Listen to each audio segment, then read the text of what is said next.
Bonjour! Dans cette vidéo, j'essaierai de vous expliquer brièvement comment utiliser la fonction recherche V, qui veut dire recherche verticale. Euh, c'est une fonction qui est très utile pour particulièrement faire des recherches dans des grands tableaux de données dans lesquels les données sont organisées par ligne. Par exemple, si j'ai quelqu'un qui s'appelle Adam, j'ai son numéro de téléphone, son âge, bon, tout ça est fictif, bien sûr. Alors, la fonction recherche V, on va tout de suite l'appeler, soit qu'on va chercher dans le répertoire de fonctions, ou soit qu'on l'écrit, recherche V, on l'a choisi, bon, ici. C'est une fonction pour laquelle on doit entrer entre 3 et 4 paramètres, la valeur cherchée, le tableau, la matrice ou le tableau dans lequel on cherche, et le numéro d'index colonne pour la valeur qui va être donnée par la fonction. Valeur proche, ça c'est optionnel, on en parlera peut-être tantôt. Donc, recherche V, la première chose à comprendre, c'est que la fonction va chercher dans la première colonne, toujours dans la première colonne du tableau qu'on va lui donner, et elle va nous sortir finalement la valeur de la colonne correspondante de notre choix. Donc, par exemple, si je veux rechercher le numéro de téléphone de Claude, la première chose que je dois écrire, c'est donc ce que je cherche, donc c'est le nom Claude. Étant donné que présentement je recherche des mots, je dois absolument entourer ce que je cherche de guillemets. Claude, voilà, c'est ce que je vais rechercher.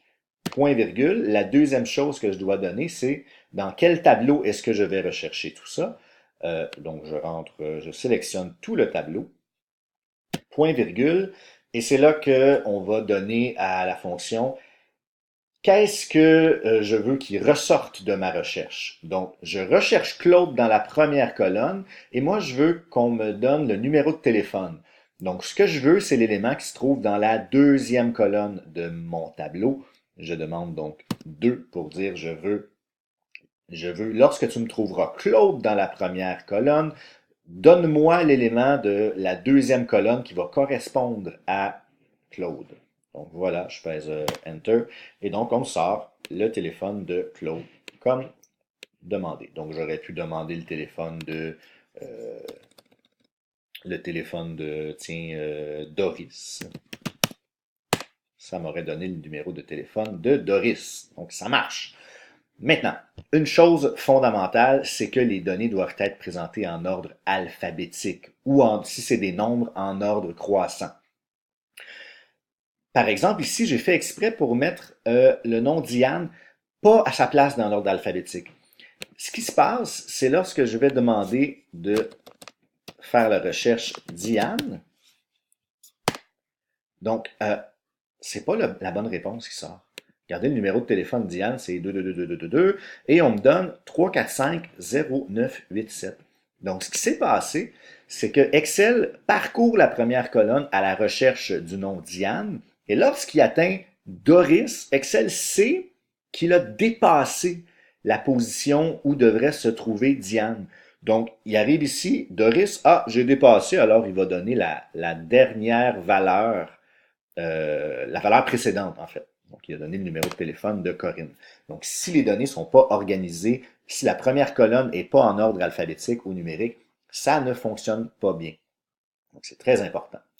Donc, voilà, si par exemple, à la place, j'avais voulu, au lieu du numéro de téléphone, on va revenir à Claude, au lieu du numéro de téléphone de Claude, donc je lui dis, recherche-moi Claude, mais là, disons que je veux l'âge, ce que j'aurais fait à la place d'y demander le résultat de la deuxième colonne, j'aurais demandé le résultat de la troisième colonne, et ce qui m'aurait sorti, c'est l'âge de Claude.